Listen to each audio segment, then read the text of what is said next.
It is exactly 6:30. March, you got it, 21st? 21st, we're going to open up our work session on state mandated update to Sherwood's camping code. Before, and this is our city attorney's going to lead this today. Thank you, Brian. But just as kind of a note, just about every city in Washington County is working through this right now.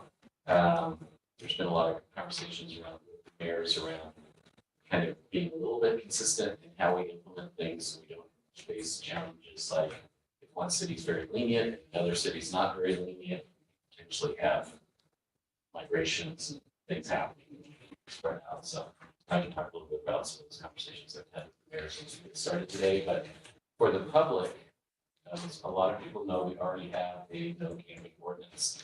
I'm sure we've had a committee in here. There was a decision by the Ninth Circuit Court, I think it was a couple of years ago actually now, that basically said you're violating someone's constitutional rights if you arrest them for camping or trespassing on city properties or camping on city property.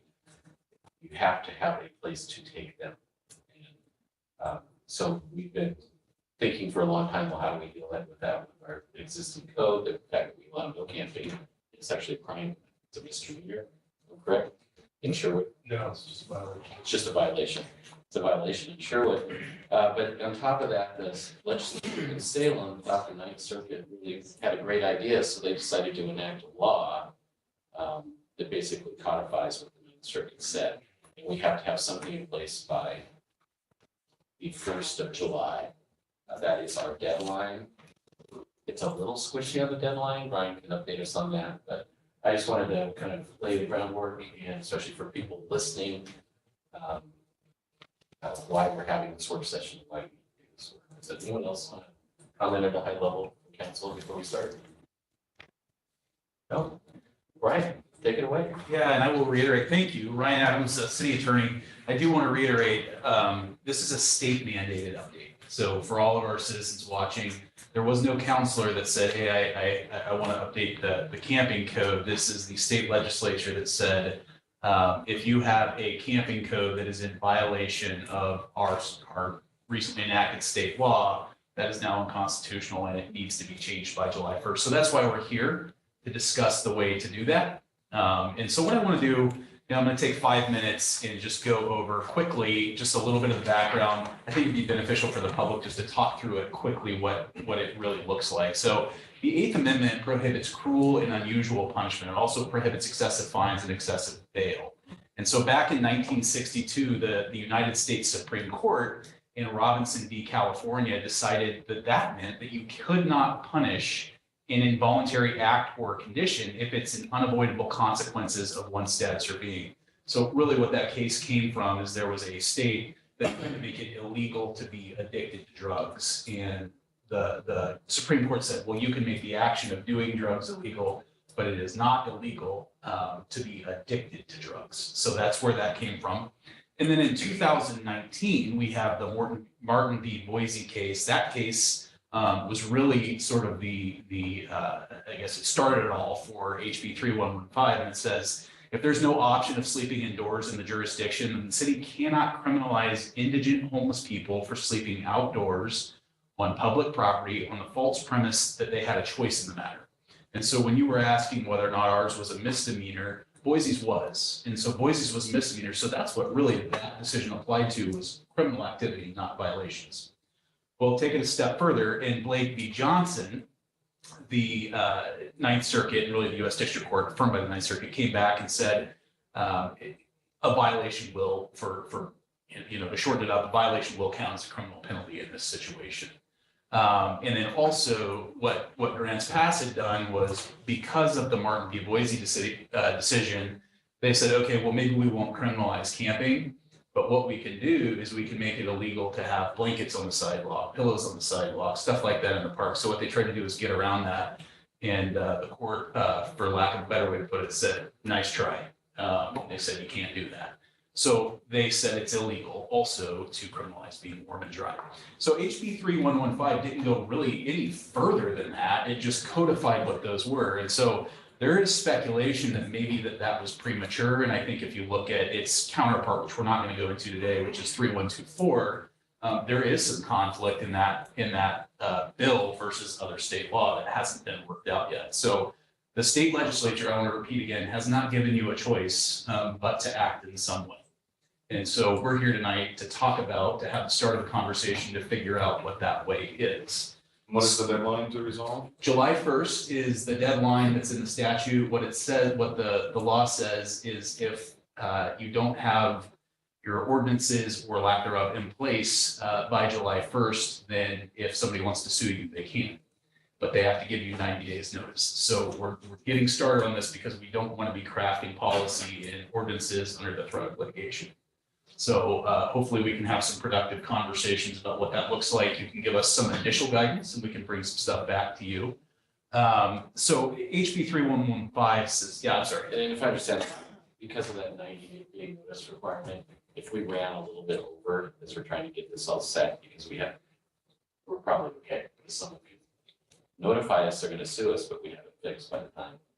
I think Yeah. we're starting plenty of time to have it taken care of. Yeah. By the deadline anyways. Yeah, and certainly we want to get it as soon as possible, but yeah, I mean, Well, we have for a new ordinance, there's a 90-day period unless it's a emergency, so we have to think about it.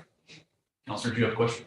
Yeah, I mean, based on this, would maintaining a prohibition on camping in the right of way, such as like on the sidewalk or street, would that be objectively reasonable? Yes, I think it would. And I'll start the conversation out by saying this. You all are probably going to have a lot of questions tonight that I may not know the answer to. And I wish that I did, but this is so new and this is so untested, and so untried that there isn't a lot of information out there yet. So most attorneys in Oregon agree, including the LLC, that yes, the right of way would fall into this and be regulated by the city. And certainly when you talk about an objectively reasonable time, place, manner restrictions, it's easy to get there on a sidewalk because of laws like the Americans with Disabilities Act, right, the ADA. So we can't have people blocking sidewalks. So that's easier to get to than say maybe in the back corner of a park, for lack of a better example. So I think some situations are going to be more easily regulated than others. Or like that little strip of land between the Sherry's and 99 West Okay. would be another example of right of way that we have to think about. Oh, yeah. There's that green space right Yeah. Yeah. So basically, and I also, I don't want to insult anybody's intelligence by reading the slides. I hate when people do that. But we can have regulations so long as they are objectively reasonable. So objectively reasonable, that term is usually used in use of force incidents, right? We consider the totality of the circumstance based not just subjectively on what the officer involved was doing, but what the reasonable officer would have done, right? And then we also look to, okay, the legislature is not only telling us to look at what the reasonable person in this situation would do, it's also requiring us to consider it from the person that is experiencing homelessness, from their position. So it gets a little tricky. Generally, judges and juries determine what objectively reasonable means. What the legislature has asked us to do is figure out what that means. And then if we don't get it right, they're saying, well, don't worry about it. The judge and jury can figure it out. So we're going to take our best shot working together to do this. And that's where we're at. So with that being said, Eric really helped us out and took the liberty of putting a map together that I sent out to you all. And we have another map at the end as well that Mayor Rosner is going to talk a little bit about. But what this map is it lists, to the extent, well, let's just start this way. All of the blue is city-owned property. All of the purple dots, unless I'm colorblind, I think those are purple, right? Yes. All of the purple dots are schools. The area in green surrounding it is a 1/4 mile or a 1/4 mile buffer zone, 1/4 mile radius. And so, there's thought processes of if you lift the camping ordinance, do you want to put something else in place? And that's the prerogative of council. We wanted to be able to show a map that says, okay, these are the areas that would be effective. So what we've done is we've taken a 1/4 mile, and we've also provided a 1/2 mile map where Eric updated that this morning. And then we have a map that shows what it looks like if you were to do a mile. So I want everybody to see kind of what that looks like and get the conversation started and then let you all talk and figure out, what works and have the conversation. But so this is a 1/4 mile, and we can go back and forth between these. This is a 1/2 mile. This is a mile. Jeez. Okay, so that is sort of a good visual representation of what we're working Amazing on. what happened, we have basically a 4 square mile community. Like, can you go back We have the The highest first one. population in any city. and then do it again? Anyway. Okay. So quarter mile, half mile, full mile. If you were to restrict areas around schools by that much, that's what it looks like. For the whole mile would basically be the whole town except for Oh, the one little. Industrial area. What it was, can you go back to the half mile? There's a little bit in the south that would, like, camp anyway. And this is assuming, and I'm not trying to insert myself in Yeah. policy, I'm here to give legal advice on that, but this is assuming that you choose to regulate areas around school zones, or around schools. Does that make sense? Would you like me to go to your map real quick and talk, or you want to talk about this a little bit? yeah, you could go ahead and just, because when I looked at the one, because most of us who have kids know there's a 1 mile by Walk zone. walk zone around each school, but it's not a big circle, it's actually road miles. They have rules like you can't cross 99, you can't cross the road track. So I called Jeremy Lyons today and asked for a map of the walk zones. Tried to cobble it together because they all came on separate pages, but just to give you an idea, if we follow the walk zones, and my thinking there is, I'm a parent, my kid's walking to school, I don't have to worry about allowed camping in a walk zone. That's what the walk zones look like today. So it's not as restrictive as like a 1 mile bubble around the schools.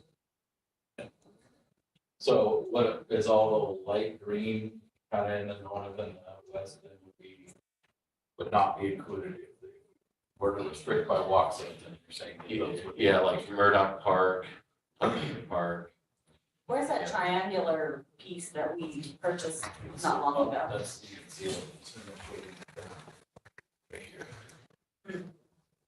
What, Ryan or Keith or Mayor, what are our colleague cities, in either Washington County or Metro or Washington County, what are they looking at doing? So, yeah, it's a good question. It's a smorgasbord. Bend has, So I don't care about Ben, okay, so just in this area. Yeah. I care about our neighbors. So Wilsonville last night, just about an hour ago, finished up listening to their work session. They addressed this last night in their work session. One of the things that they're doing is they opened up, or they're thinking about opening up, the city hall parking lot to camping. And then they've created administrative rules that they can change those a little bit more fluidly to the extent council adopts that. And they've essentially, and I know this hasn't been adopted yet, but the Great. what's So- that? So their plan is to have designated areas where it's allowed. That's correct. And they essentially ban it throughout the rest of it. So instead of restricting it, they're saying, here's where you can do it and it's not allowed everywhere else. And we think that's considered reasonable. Yes, because the law says you have to have somewhere for persons experiencing homelessness to go. So if you have, like, you just can't outright ban them from all public property. So if you have an area, you can put folks like that in an area. Well, I like that approach better of having a designated 1 or 2 designated areas versus saying, here's where it's restricted, and then there's these kind of like pockets.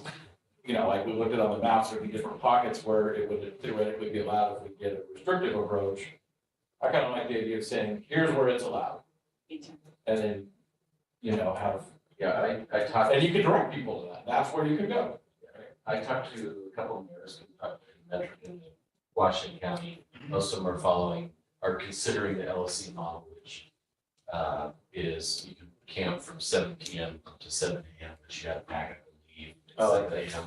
But on top of that, several of them are looking at designated areas as well. So we're not. But reading the LOC thing, that if you designate a time, you better have the enforcement to be able to keep on top of that. Because once you don't enforce it, then it goes into now you have to give them a 72-hour notice to clear up the camp.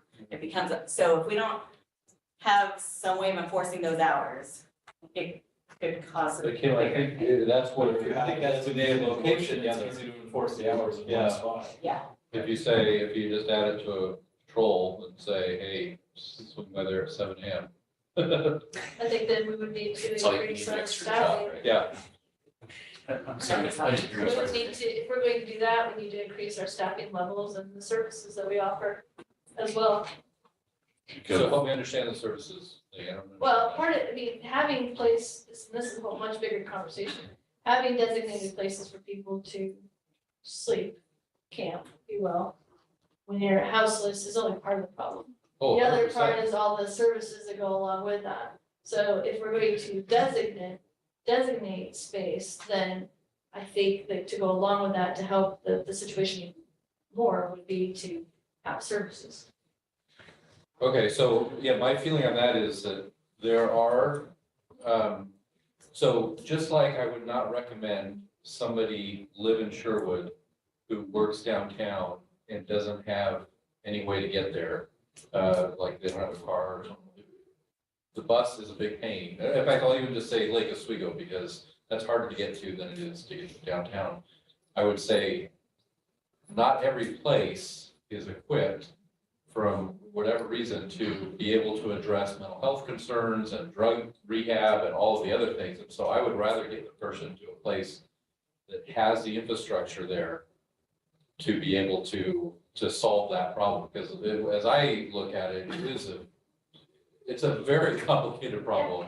You know, yeah, so, but I think that if we could say, hey, we're not gonna criminalize this, but we don't have, you know, the mental health or the VA hospital or all of these things that you might be able to get. And, you know, frankly, here's a list of them, or we can give you. It's technically not as responsibility as cities, it's responsibility. of the No, county one and of- state. Right, well, what Yeah. I'm suggesting is if we're going to say, here's a designated spot where you can camp, then we're basically pigeonholing people into a specific space.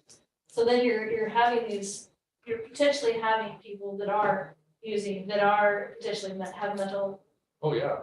into one space, then we're calling on our enforcement to enforce without having the extra services needed to be able to enforce. So now, That's what I'm getting at. yeah, and by the way, I agree with that. So increasing the staffing potentially of the police department is different than saying, hey, we need to get a drug rehab or a, you know, anything like, you know what I mean? Like those are levels of. Well, it would be the same problem if we didn't designate one spot. If we said sleep wherever you want, say we have somebody at Yeah, Sunset, someone at Woodhaven, somebody here, It's worse. same problem. So part of our problem is, and I agree with what you're saying, Renee, but I think the way we need to look at it is we're talking about camping right now.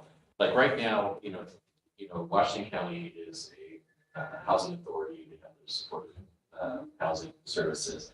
All of that can span city and county. Those services are available today, you know, for our officers to take advantage of, you know, or we need to get some new mental health center or something like that. I think I'm concerned about, I don't think we're gonna get any money from the county to build services here.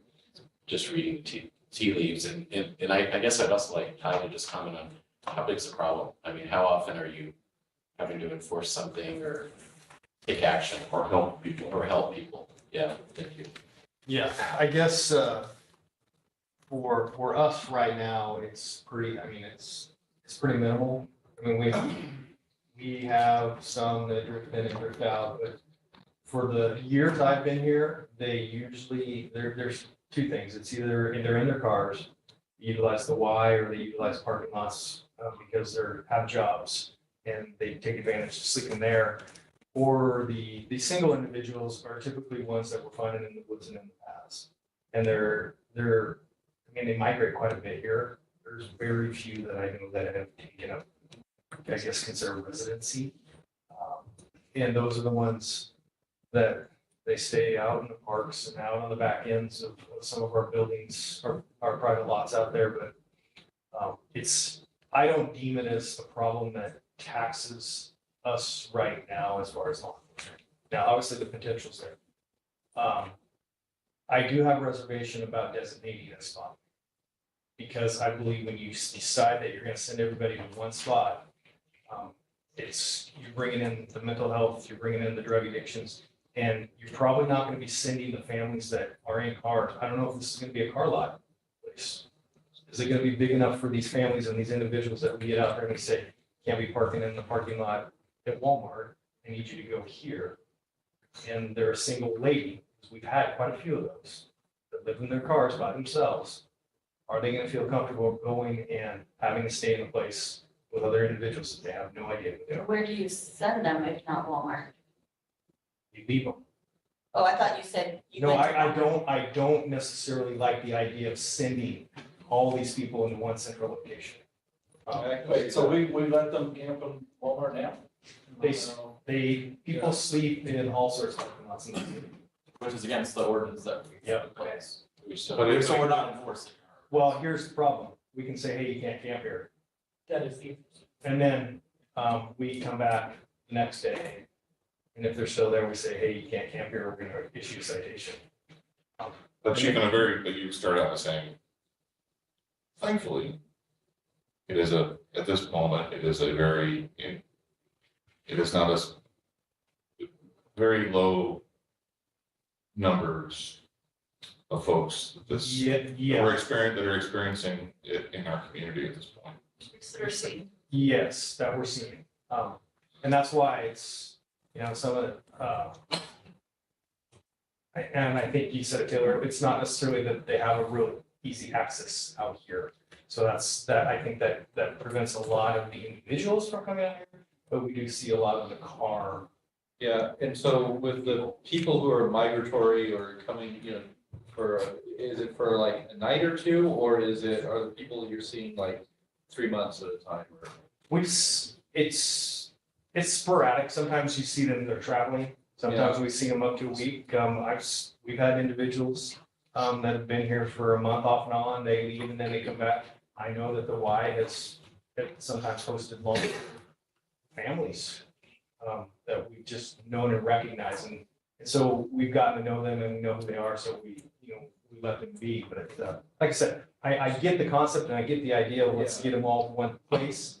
But I also, it does, because I do know some of the individuals out there that we deal with, that, I don't necessarily want to congregate them all together. so is removing the camping policy, does that make your job easier or harder? If we said, all right, we'll just deal with this on a case-by-case basis and let the police, you know what I mean? Like, does that?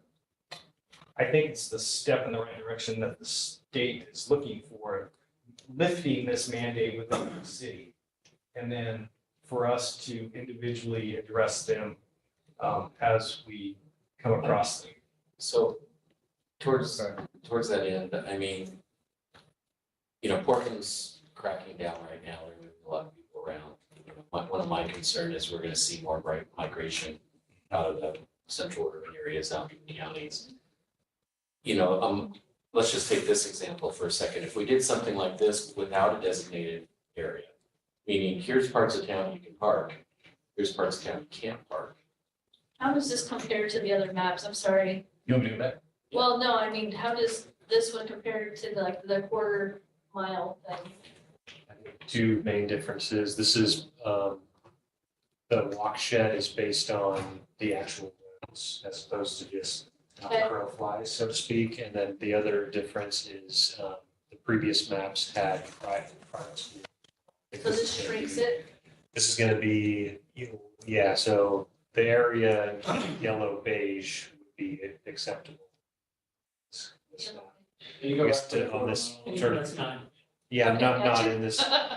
And we might, So need this to would add be- something for the private Yeah, schools we could too, do that. We could do that. but this would still allow like parking in Walmart parking lot. Yeah, so when I was looking at the other maps, what I was looking at were the churches, with the Y All this- and like St. Francis. Because what if we were to repeal the ban and allow the parking, but work with the partners, the faith-based community, the YMCA, St. Like Francis, Tiger.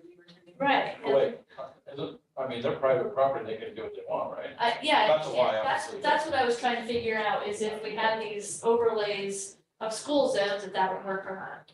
We could have a process where a church or a nonprofit could apply for an exemption in that zone if they wanted to provide some kind of services. I guess it was my understanding that our restricted zone would only apply to public property anyway. Yes, that's what it's about. Yeah. Right now it applies to. So they wouldn't need an exemption. Well, right now, it applies to everything. We could have it apply. How does our, wait, we don't allow camping on private property in city? Not without an exemption. didn't know that was, I don't think that was my intent when that was passed. Well, then. My kids got arrested. I was on the committee that put that together, so I don't think that was ever the intent. I think it's the variance. Yeah, you have to have a variance and it either needs to, type A goes through, the city manager, type B, I think goes through city council. So we can make it that, that's like an easy process for. Church. Or we could just make it public.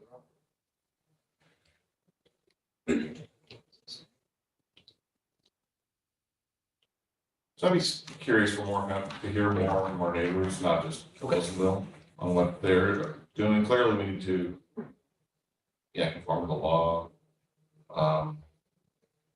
And is our neighbors treating camp or tent people that are out in the elements differently than people in vehicles? And do we have that option of doing that, of treating, if you're pitching a tent, or if you're out in the elements, this is the law for Sherwood of where you can do that on public property and following the law, or some other.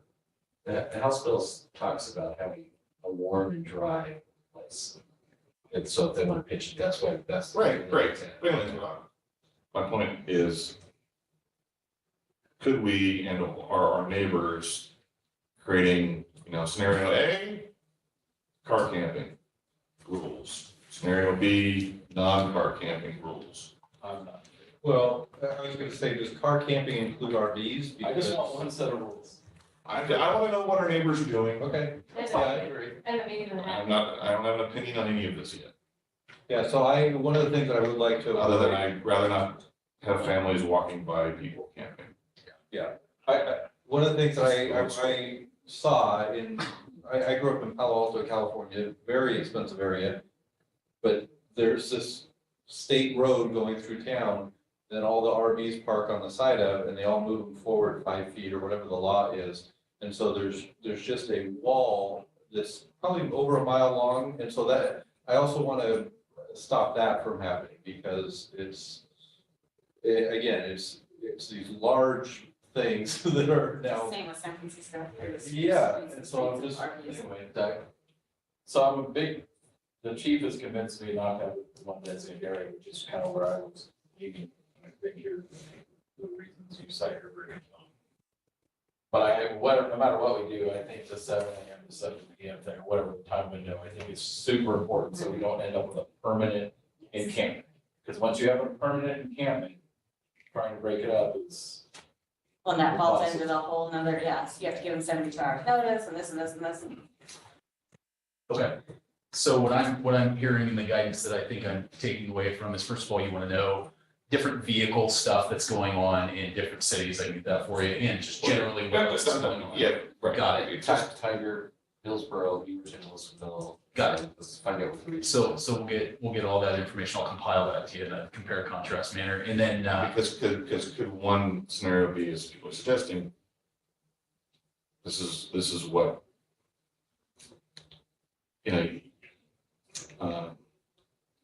this is what you do on public property, and this is what we're changing the law also on privately owned lots. Okay.